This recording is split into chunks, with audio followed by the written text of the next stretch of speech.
Morning to all of you. 2 September. आजचा editorial inevitable collapse. ज्याला inevitable म्हणजेच काय असतं की ज्याला ऑप्शन नाही आहे असं. ठीक आहे. On steepest contraction of GDP. GDP मध्ये जे काही सध्या स्टीपेस्ट म्हणजे खूप जास्तीचं कॉन्ट्रॅक्शन होत चाललेलं आहे. ठीक आहे. कॉन्ट्रॅक्शन म्हणजेच काय, कॉन्ट्रॅक्शन म्हणजेच काय, आकुंचन पावणे. ठीक आहे. मग जीडीपी जी आहे ते जीडीपी काय होत चाललेलं आहे, कमी होत चाललेलं आहे. त्याच्याशी रिलेटेड हे जो काही जीडीपी मध्ये जे कॉन्ट्रॅक्शन होत आहे त्याच्याशी रिलेटेड एडिटोरियल आहे. नीट समजून घेऊया एक्झॅक्टली काय. चल, काय करायचं आपल्याला, सॉल्व द पॅराजम्बल क्वेश्चन. पॅराजम्बलचे जे काही क्वेश्चन्स आहेत ते आपल्याला सॉल्व करायचे. त्याच्यानंतर arrange sentence properly in the given time. 2 मिनिटाचा वेळ आहे, तेवढ्या 2 मिनिटामध्ये आपल्याला सेंटेन्स जे आहेत ते प्रॉपरली अरेंज करायचे. Discuss the correct sentence along with explanation and result feedback. ठीक आहे. चलो. With COVID-19 hitting private consumption, demand recovery will hinge on government spending.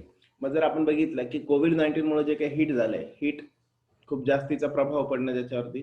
Private consumption, private जे काही कन्झम्पशन होतं, कस्टमर जे वापरायचे किंवा कन्झ्युम करायचे, तर त्यावरती हिट झालेलं आहे. सोबतच demand recovery will hinge on government spending. Demand recovery जी आहे म्हणजेच काय, अजून गव्हर्नमेंट स्पेंडिंग जे आहे त्या अजून हिंज होत चाललेलं आहे. रिकव्हरी जे आहे ती अजून स्लो होत चाललेली आहे. ठीक आहे. Question first. रेडी सगळेजण?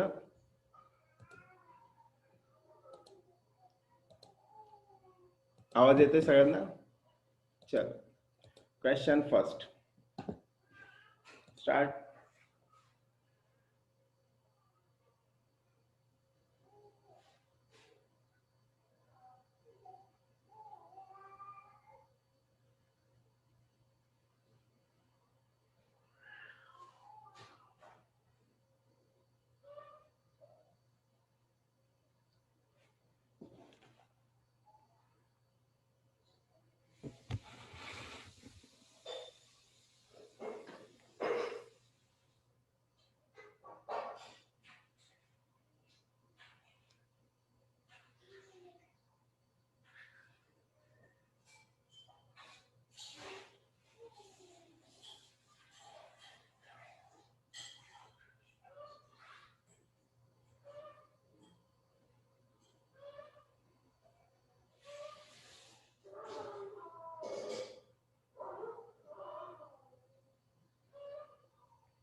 Okay, time up. बोलो, काय येईल सुरुवातीला?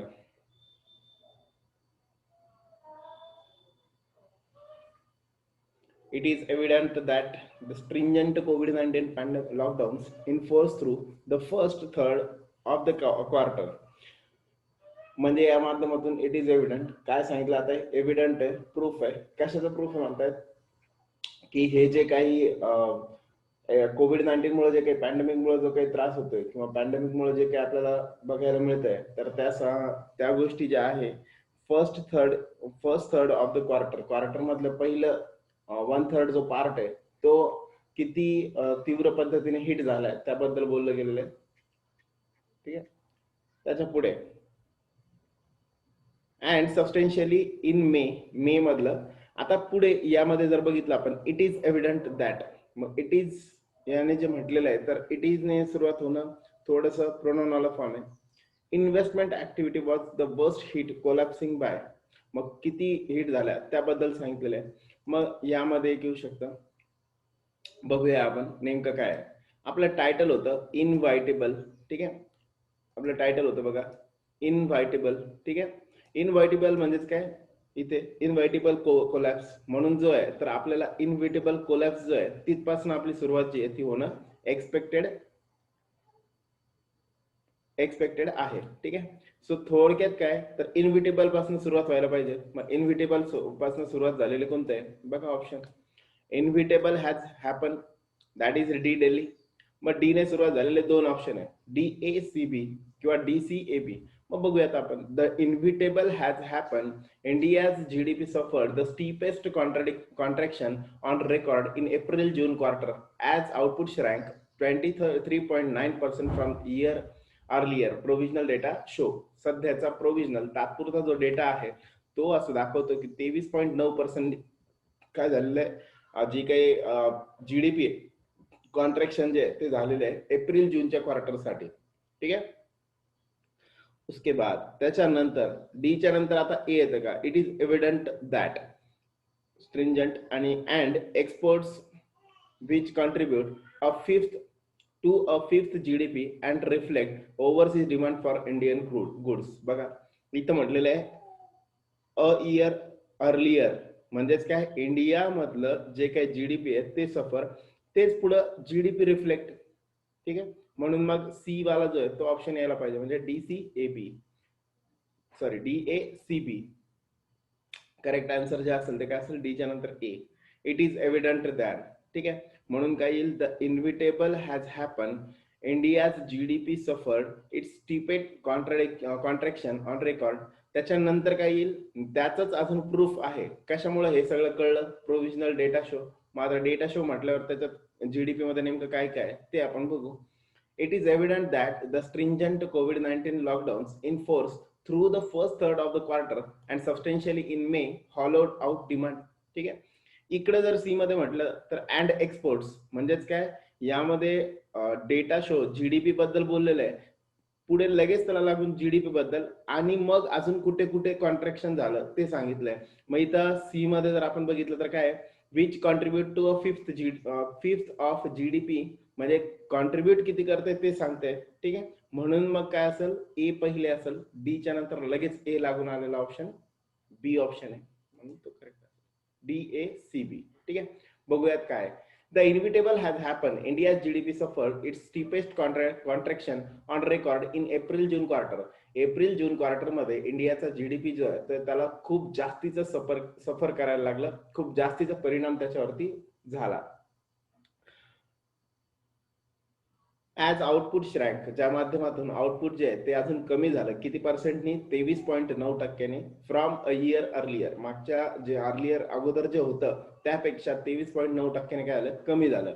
डेटा शो, सध्याचा असलेला तात्पुरता जो प्रोव्हिजनल सध्या अवेलेबल झालेला जो डेटा आहे त्यानुसार हे सांगता येतंय.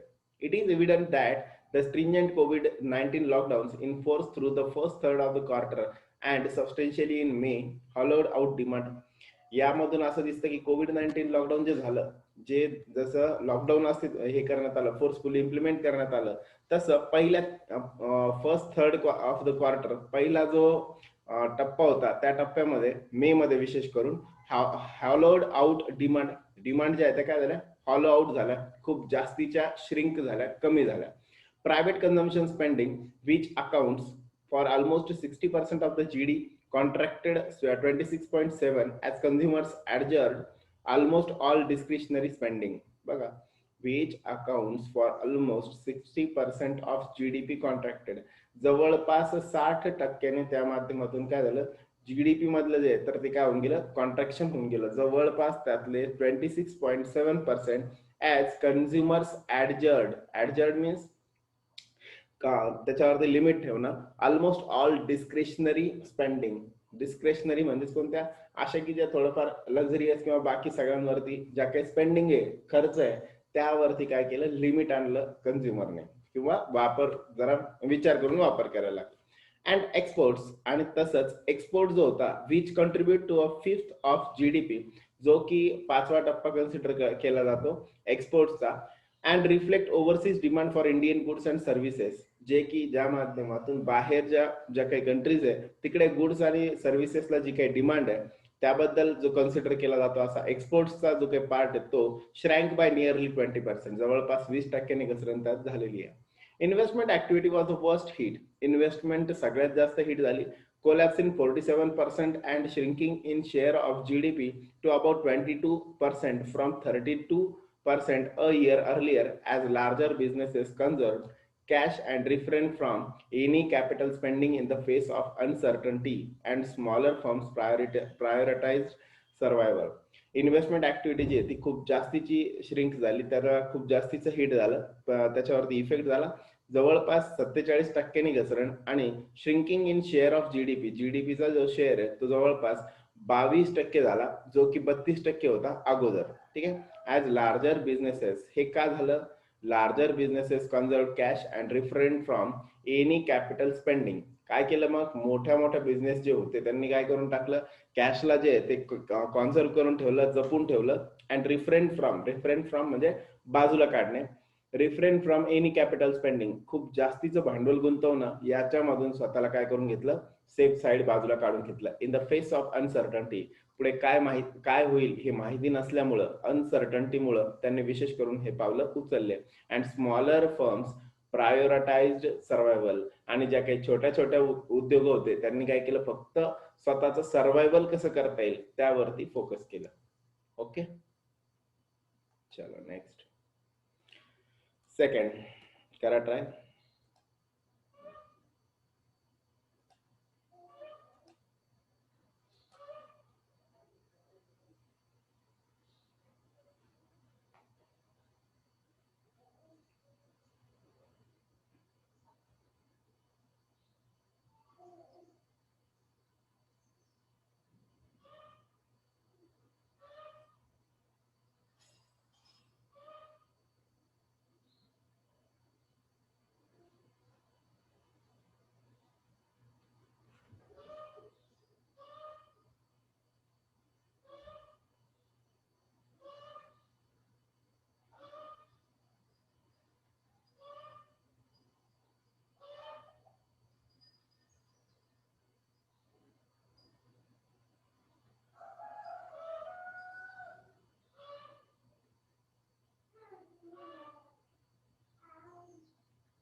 ओके, चलो देखते. Across the real economy every single industry. आता यात बघा बेसिकली एक कॉमन ई आणि सिंपल लॉजिक आहे. बीच्या नंतर सी आलेलं, बीच्या नंतर सी आलेले दोन ऑप्शन मला सापडले. एक आहे एडीबीसी आणि दुसरा आहे एबीसीडी. ठीक आहे, दोन ऑप्शन पैकी एक असेल. बघूयात नेमकं काय असेल मग.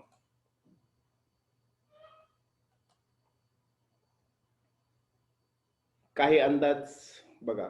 Across the real economy, across the real economy म्हणजेच काय, सध्याची जी काही इकॉनॉमी आहे त्याचा विचार करता every single industry and service sector shrank with the solitary exception of agriculture. काय म्हटलेलं आहे बघा, आताचा विचार केला तर प्रत्येक इंडस्ट्री आणि सोबत सर्व्हिस सेक्टर जे आहेत ते सुद्धा काय झालेले, श्रँक झालेले, कमी झालेले. ठीक आहे, किती कमी झालेले? With the solitary exception of agricultural. थोडक्यात विचार केला तर फक्त ऍग्री सोडलं तर विच ग्रीव 3.4% and outpace the year earlier quarter 3% expansion. 3.4% growth त्याच्यामध्ये दिसते फक्त ऍग्रिकल्चरल सेक्टर सोडलं तर. बाकी सगळे डाऊन आहे, श्रँक होत आहेत, पण ऍग्रिकल्चर मात्र मागच्या वर्षी 3% एक्सपान्शन होते, यावर्षी ते 3.4% ग्रोथ त्याच्यामध्ये आहे. ठीक आहे. मग जसं की इथं ऍग्रिकल्चर सगळ्या रिअल इकॉनॉमी म्हणून सगळ्या इंडस्ट्रीचं सिलेक्शन केलं आणि मग नंतर कन्स्ट्रक्शन सफर द मोस्ट, म्हणजे त्याच्याच पुढं कोण कोण आहेत ते सांगितलंय. म्हणजे BC ABCD जसं आहे तसंच करेक्ट आहे. D Delhi is the correct answer. Okay, बघूयात मग काय नेमकं म्हटलेलं आहे. अक्रॉस द रिअल इकॉनॉमी खऱ्या अर्थाने पाहता every single industry and services sector shrank with the solitary exception of agricultural. सगळेच सेक्टर काय झालेले, श्रँक झालेले. फक्त याला एक्सेप्शन अपवाद म्हणून आहे शेतकी क्षेत्र, ऍग्रिकल्चर. विच ग्रीव जवळपास जे वाढलेलं आहे किती टक्क्याने, 3.4% and outpace the year earlier quarters 3% expansion. आणि याच्यामध्ये जे आहे तर 3.4%ची जी ग्रोथ आहे ती आपल्याला याच्यामध्ये दिसते, जी की अगोदरच्या वर्षी किती होती, 3% होती.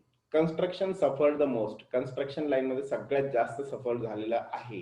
प्लंजिंग 50%, जवळपास किती टक्के, 50%ची जी आहे तर त्याला सफर करावं लागलं, श्रँक झालेलं आहे. Followed by the omnibus. Omnibus म्हणजेच काय, सर्वश्रुत services category. Omni means all. ठीक आहे. सो जवळपास सर्व्हिस सेक्टर मधल्या सगळ्याच कॅटेगरी, इन्क्लुडिंग कोणत्या कोणत्या, ट्रेड, हॉटेल्स आणि कम्युनिकेशन. ठीक आहे. आता यालाच पुढे कंटिन्यू करणार, transport and broadcasting. Which shrank 47% hit by the pandemic link restrictions. Pandemic मुळे, लॉकडाऊन मुळे जे काही रेस्ट्रिक्शन्स टाकण्यात आले त्या माध्यमामधून जवळपास हॉटेल इंडस्ट्री किंवा ट्रेड असेल, बिझनेस असतील, कम्युनिकेशन मधले असतील किंवा ब्रॉडकास्टिंग असतील, यामधले बिझनेसेस जवळपास 47% त्याच्यावरती काय झालेलं आहे, इफेक्ट झालेला आहे, बॅडली अफेक्ट झालेले ते. ठीक आहे. पुढे मॅन्युफॅक्चरिंग टूक अ सेव्हर बीटिंग. मॅन्युफॅक्चरिंग सेक्टरला सुद्धा काय झालं, फटका बसला. कॉन्ट्रॅक्टिंग जवळपास जवळ श्रिंक जो आहे तो किती आहे, 39% as demand for product deem non essential evaporated. And factories even after reopening struggle to run amid shortages of labour and added safety norms. बघा काय झालं, demand for products deem non essential evaporated. काय झालंय, manufacturing सेक्टरमध्ये सुद्धा काय झालं, परिणाम झालेला आहे. जवळपास 39%ची श्रिंकेज त्याच्यामध्ये आहे. डिमांड जी आहे ती कमी झालेली आहे. ज्या खूप जास्त इसेन्शियल नाही आहे अशा गोष्टींची जी डिमांड आहे ती काय झालेली आहे, कमी होऊन गेलेली आहे. आणि फॅक्टरीज ज्या आहे इव्हन आफ्टर रिओपनिंग, त्यांची पुन्हा ओपनिंग झाल्यानंतर सुद्धा struggle to run amid shortages. Amid means च्यामध्ये amid shortages of labour and added safety norms. मग जे काही ज्या ज्या फॅक्टरी ओपन झाल्या त्या फॅक्टरीमध्ये सुद्धा जर आपण बघितलं की शॉर्टेजेस वगैरे जे आहे लेबरचे आणि त्या सगळ्यांमुळे काय होतंय,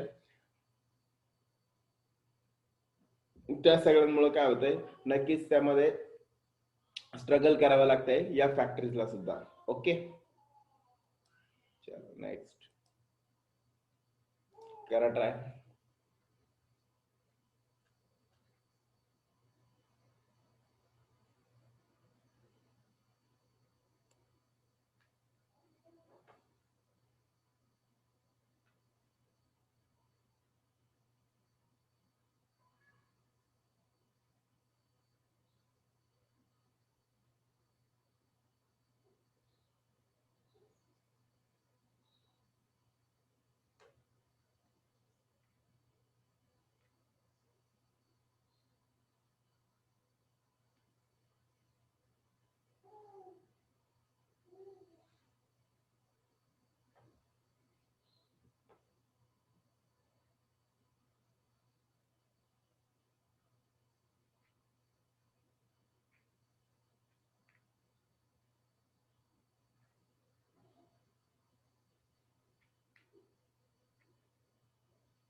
ओके,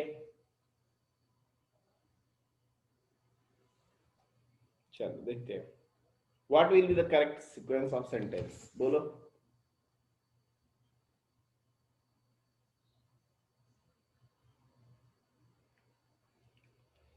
चलो बोलो काय येईल मग,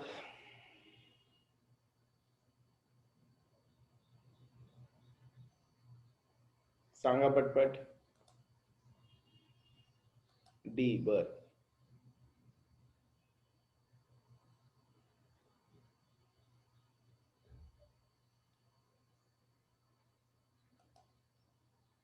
सी, बर। चला बघूया नेमकं काय आहे।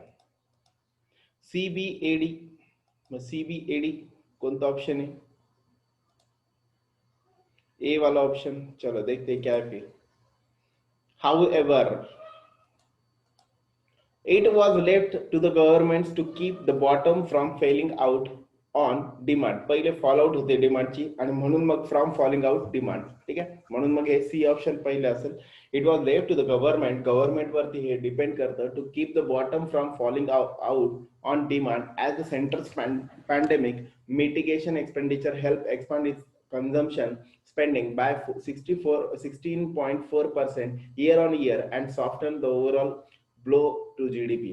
जर आपण बघितलं तर हे गव्हर्नमेंटची जबाबदारी जास्त बनते की एक बॉटम लाईन ठरवून द्यावी, किती पर्सेंट डिमांड कमी झाली तरी चालेल यासाठीची। कारण सेंटरचं जे काही पॅन्डेमिक आहे त्या पॅन्डेमिक मुळे mitigation expenditure help expand it's consumption, मग जे काही कन्झम्पशन आहे एक्सपान्शन त्याचं जे आहे स्पेंडिंगचं ते जवळपास 16.4% वर्षाच्या वर्षाला and soften the overall blow to GDP. तर ते ज्या पद्धतीने सेंटरचे ज्या डिसिजन्स आहेत त्या माध्यमातून एक्सपेंडिचर कसं वाढवता येईल यासाठी जो काही प्रयत्न आहे की ज्या माध्यमातून जीडीपीला काय करता येईल, ओव्हरऑल ब्लो टू जीडीपी, जीडीपीला थोडस ब्लो करता येईल, ठीक आहे। पुढे however with the fiscal deficit already having exceeded the full year's budgeted target, मग जर आपण बघितलं की त्या माध्यमातून जर बघितलं फिस्कल डेफिशिट, डेफिशिट मीन्स कमतरता, मग फिस्कल डेफिशिट इकॉनॉमिकल जे काही डेफिशिट आहे ते ऑलरेडी फुल इयर्स एका वर्षाचं जेवढं बजेट असतं तेवढं सगळं म्हणजे तिथपर्यंत कमी झाली तरी चालतं, ते टार्गेट जे आहे ते target in just first 4 month ते पहिल्या 4 महिन्यामध्येच काय झालंय, ब्रेक झालेले आहे। And revenue receipt impacted by the economic contraction, आणि रेव्हेन्यू डिपार्टमेंट जे आहे रेव्हेन्यू ज्या रिसिप्ट आहेत त्या सुद्धा काय झालेल्या आहे त्यांच्यावरती पण इम्पॅक्ट झालेला आहे इकॉनॉमिक कॉन्ट्रॅक्शन मुळे, ठीक आहे। The government is unlikely to maintain a similar trend in expenditure growth over the next 3 quarters, पुढच्या 3 क्वार्टर पर्यंत गव्हर्नमेंट जे आहे तर ते हे सगळं मेंटेन करणं, सिमिलर ट्रेंड त्यांना ठेवणं, हे एक्सपेंडिचर ग्रोथ हे एक्सपेंडिचर वाढवण्यामध्ये जे आहे पुढच्या 3 महिने अजून तसंच चाललेलं आहे, तो ट्रेंड कंटिन्यू झालेला आहे। अनलेस ऑफकोर्स यावरतीच उपाय म्हणून it is prepared to forsake its a wonted physical conservatism and finds innovative ways to mobilise resources. बघा, जोपर्यंत it is prepared forsake, forsake means save करणं, वाचवणं, त्याच्यानंतर आपण जर बघितलं जोपर्यंत कंट्रीकडनं किंवा गव्हर्नमेंट कडनं काय केलं जात नाही या फोरसेक करणं, फोरसेक करणं म्हणजेच काय, एक थोडं सेव्ह करणं, इट्स वॉन्टेड फिजिकल कन्झर्वेटिझम, जोपर्यंत एक्सपेन्शन स्पेंडिंग करणं जे त्याच्यावरती वॉन्टेड म्हणजेच काय असतं, प्रेज करणं किंवा स्तुती करणं अशा अर्थाने ते वापरलं जातं। जोपर्यंत ते केलं जात नाही फिजिकल कॉन्झर्वेटिझम जे आहे की पैशांना जपून ठेवणं, हे जोपर्यंत कुठेतरी फोरसेक केलं जात नाही किंवा त्याला कुठेतरी तोडलं जात नाही तोपर्यंत and finds innovative ways to mobilise resources,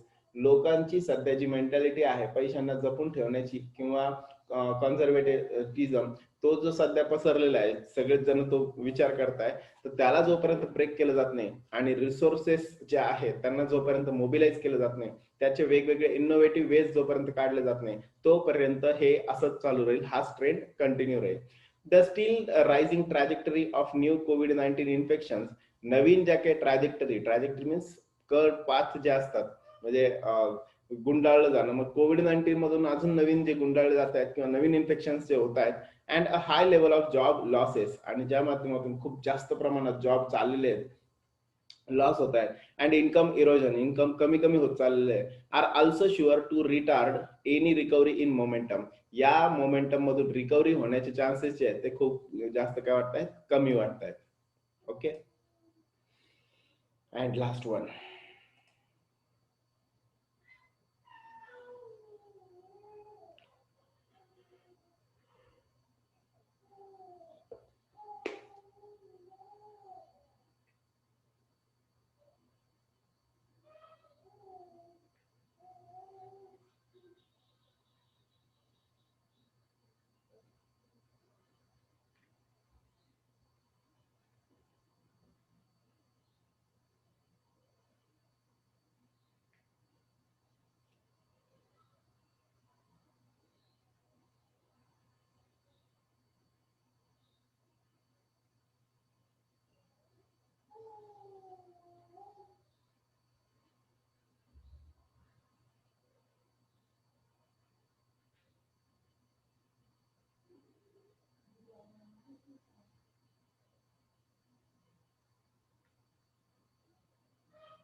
चल बघूया नेमकं काय असतं. And with the impact of recent farm market ordinance yet to play out. इथे सुरुवात नाही होणार. चला बघूयात काय. डी डी ठीक आहे, लेट्स चेक. सुरुवात कशाने होईल, मग बी ने सुरुवात होईल. मग बी ने सुरुवात झाली, दोन ऑप्शन आहे. बरं, बीच्या नंतर सी आलेले पण दोन ऑप्शन आहे. मग बीच्या नंतर सी वाले पण ओके. डी आणि ए अँड विथ इम्पॅक्ट म्हटलेले आहेत, मग डी च्या नंतर ए आलं पाहिजे, म्हणून कोण असेल, डी वाला ऑप्शन करेक्ट असेल. चलो देखते हैं बी सी डी ए. चलो बघूयात काय. If the latest survey based data from IHS market show manufacturing PMI for August signalling growth for the first time in 5 months. मग जर आपण बघितलं की सध्याचा सर्वे IHS मार्केट आपण बघितलं तर ही एक कंपनी आहे जी जगामध्ये सगळ्यांना जे काही सध्याचा ट्रेंड किंवा एक्सपेन्सेस किंवा त्याच्याशी रिलेटेड जे काही स्टॅटिस्टिक्स आहे तो डेटा IHS मार्केट देते. ठीक आहे, लंडन बेस्ड कंपनी आहे ती. शो मॅन्युफॅक्चरिंग PMI, मॅन्युफॅक्चरिंग साठीचा जो काही PMI आहे तो किती दाखवतोय ऑगस्ट मध्ये, सिग्नलिंग ग्रोथ जो काय दाखवतोय, ग्रोथ दाखवतोय for the first time in 5 months. 5 महिन्यामध्ये पहिल्यांदा थोडंसं काय केलं जातं त्याच्यामध्ये, ग्रोथ जी आहे ती आपल्याला बघायला मिळते.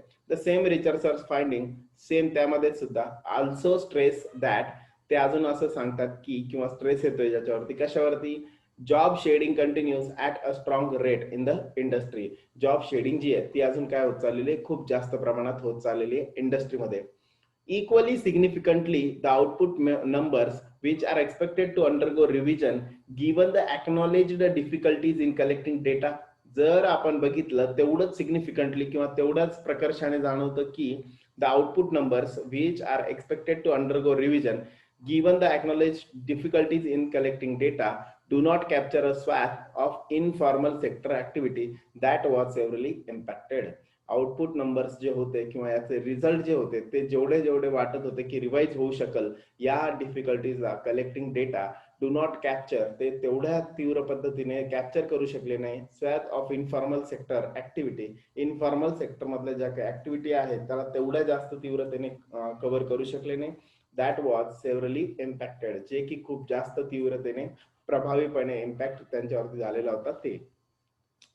Agricultural to faces headwinds. Agricultural शेतकी जे काही व्यवसाय आहेत तिकडे सुद्धा काय झालंय, हेडविंड्स, त्यांना सुद्धा काय झालंय, फटका बसलेला आहे in the form higher than ideal rainfall in August मध्ये जो रेनफॉल झाला तो जेवढं पाहिजे होता त्याच्यापेक्षा खूप जास्तीचा रेनफॉल झालाय. त्यामुळे त्या ऍग्रिकल्चरल सेक्टरला सुद्धा काय झालंय, faces headwinds. Headwinds means obstacles, problems in several key crop growing regions in western and central India. Western आणि सेंट्रल इंडिया मधल्या काही क्रॉपला काय झालेलं आहे, या माध्यमातून फटका बसलेला आहे. ठीक आहे. And with the impact of recent farm market ordinance yet to play out, it may be a while before the end of this tunnel. The tunnel is sighted. मग यात जर आपण बघितलं, जर असंच चालू राहिलं शेतकी मालामध्ये किंवा शेताच्या याच्यामध्ये सुद्धा काय झालेलं आहे, शेतकी व्यवसायामध्ये सुद्धा काय झालेलं आहे, काही ठिकाणी जे आहे तर ते प्रॉब्लेम झालेले आहेत. कशामुळं, तर हाय तीव्र जास्तीचं रेनफॉल जे आहे ते झालेलं आहे. And with the impact of recent farm market ordinances yet to play out. आणि ऑर्डिनन्सेस म्हणजेच काय, अध्यादेश. मग आपण जर बघितलं समजा की मार्केट किती खुलं होतंय किंवा काय, ह्याचे अध्यादेश अजूनही मिळालेले नाहीये. त्यामुळं it may be a while before the end of this tunnel is sighted. मग जर आपण बघितलं की या टनल म्हणजेच काय, पेज म्हणू शकतो आपण, किंवा त्याला टनल इज सायटेड ही म्हणजे तसं टनल म्हणजे भूमिगत जो मार्ग असतो तो म्हटला जातो, पण तसं इथे जो आहे तो टप्पा म्हटला जाईल. It may be a while before the end of this tunnel is sighted. मग जसं की यामधून काही पर्याय निघतोय, तो पर्याय निघण्यासाठी अजून काय होईल, जरा वेळ लागू शकतो, कारण अजून अध्यादेश जे आहेत ते त्या पद्धतीचे आलेले नाही. Okay, clear. Thank you. Good day to all of you.